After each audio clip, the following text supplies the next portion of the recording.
hello. When Mira married Daniel, she's believed love was something permanent, like the house they bought on Cedar Street.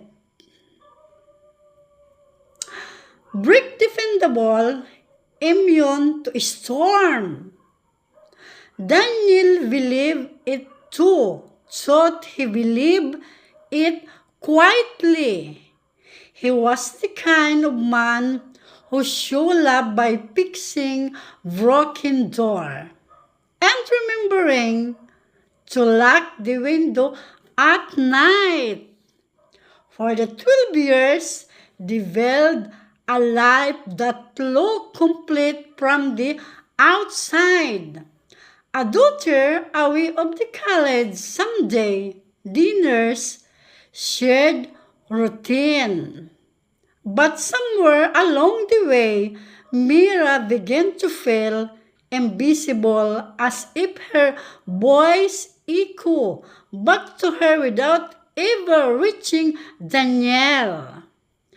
That when Alex appeared, Alex listened. Alex noticed with Mira cut hair here. Alex asked questions. Daniel no longer asked what began as coffee after work become secrets, and secrets become a second life. Mira told herself and wasn't betrayal, it was survival. Daniel sensed the change long before he understood it. The latter that stopped when he entered the room. The phone turned face down.